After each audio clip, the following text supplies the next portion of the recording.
Hi everybody, Dugraz here with Dugraz Reports. Today I'm going to tell you a story, something that just happened to me earlier today. And this story is about rental car rate codes, and frankly it's kind of a horror story. It didn't go well. You may notice that I'm coming to you from a different background than usual. That's because I'm traveling right now. I'm at an undisclosed location. So why don't you subscribe to the channel, and then you can keep track of where I'm at. And I would appreciate it if you would give this video a thumbs up. Also, let's dive in. So I was going on a trip. I know I needed to book a rental car, which I did. I booked it through Priceline, and I'll come back to a few more details on how I got to that point in a moment. When I got to the rental car counter after my flight, the flight itself went just fine. First of all, the line was very long. There was about 10 people in line, and it was moving really, really slow. And there was only one employee. And unfortunately, later when I got to the front of the line, she told me that she had just got out of training, so it was taking 5 to 10 minutes per person, even for people that had reservations. But anyhow, when I got to the front of the line, I was told that my reservation did not have a rate code. And she turned the computer around and showed it to me, and sure enough, it wouldn't give a total. It didn't say what the cost was supposed to be or the cost per day. And the normal rate, just the walk-up rate, first of all, it wasn't even being honored because they didn't have enough cars to go around. It was basically, as people were walking up, she was having to call out to the garage to see if a car had been returned because they needed that car. And sometimes they'd come in bunches of 1 or 2 or 3, just a very slow process.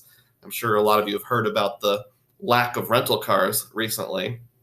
Secondly, it didn't even have a rate that could be rented out. So she said, you're going to have to call Priceline and get the rate code, which was supposed to be on there, have them re-enter it.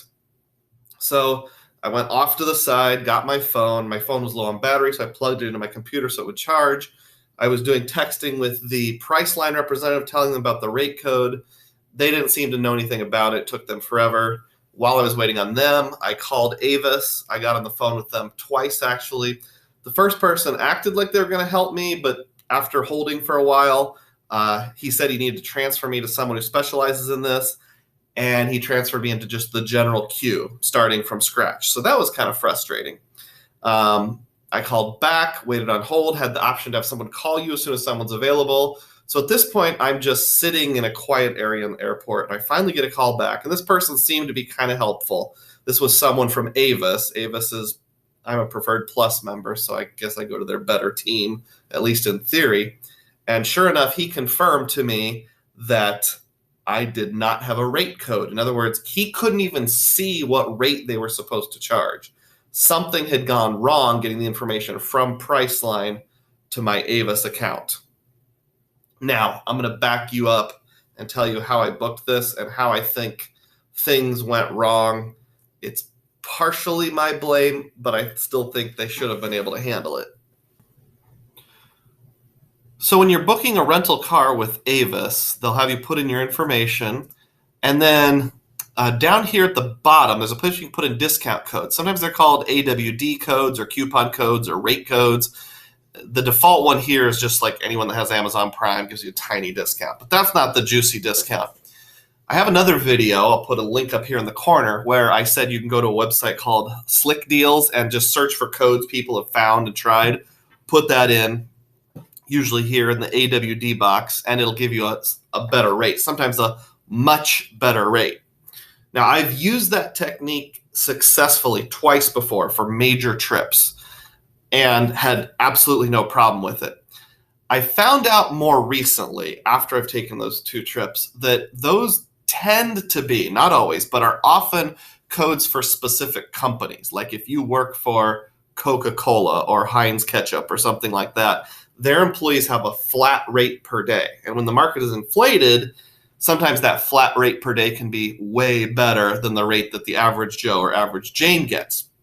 So there is a little bit of a risk with using those special codes that really never show up on their website. You didn't find organically. You had to search through some sort of site like Slick Deals to find, in that they might ask you to prove that you're an employee of that company, when you get to the counter, in which case you wouldn't be able to use it. Now, that's never happened to me. Like I said, I've done it successfully twice. But once I found out, I thought to myself, I wonder if there's another way to have a little hedge of protection there. So I booked the rental through Avis, and I got a great price. And then I took it to this site here, AutoSlash, and there's a box that you can click that says we'll find a better deal for you. You put in your reservation number.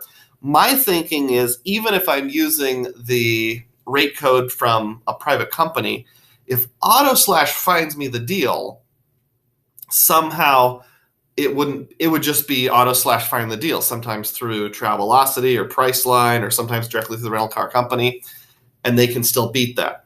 So I did that, and AutoSlash did find a better deal for me through Priceline, and I even printed off my reservation here and brought it in with me to the rental car place. And even though I have it in writing with a rental reservation number at the top of the second page, it still wasn't honored. So there's one other factor, and that is shortly before I traveled, 2 days before I traveled, I went into my Avis app, and my reservation didn't show there, which makes sense because I booked it through Priceline. But there's a spot where it says, are you missing a reservation? Put in your code here, your reservation code, and we'll add it to your account. So I did that. It pulled it up, and it was a little confusing because it didn't show a price, but it says, yes, your reservation is confirmed, and here's the confirmation number on the date, and everything was right there. The reason why I got to the counter and there was no rate code at all attached, I think, is one of two things. Possibility one is that when I went through AutoSlash, it somehow pulled that rate code through from my existing reservation and applied it to their new one, and that caused a problem.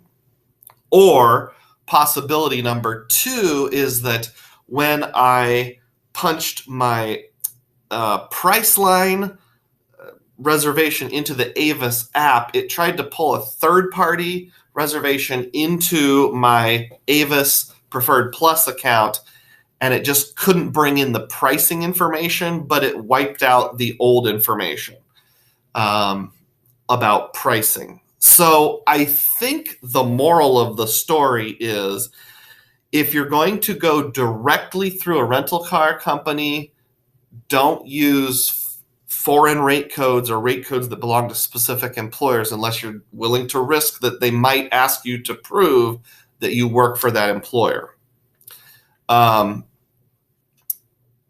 The second moral of the story is, if you're going to be using a third-party booking engine like Priceline, like AutoSlash, don't try to add it into your member program with your preferred car rental. So like, I should not have added it to my Avis profile. I think that's actually more likely where things went wrong, although I can't say that for sure.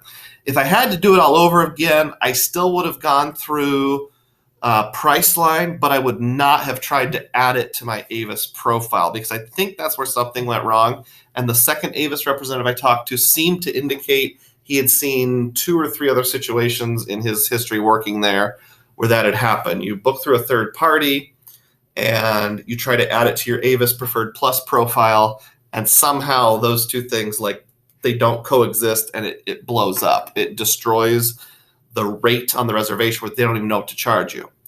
Unfortunately, the just on the street walk-in rate was about twice as much as what I had planned on paying. So in my case, what I had to do was basically just give up the rental. I didn't really cancel it because it was a pay at the counter rental where you're not obligated anyway. I just was kind of technically a no-show in the system. And then fortunately, my hotel was within walking distance, just, right across the street from the airport. So I just called it a day, went to the hotel, got online, and went to AutoSlash from the beginning and rented a car that way. It was a little more expensive, but so not as good as the original deal I had, but still a lot better than the walk-in off the street rate. Well, hopefully you can learn something from my mistake. Don't get too cute with trying to save money sometime.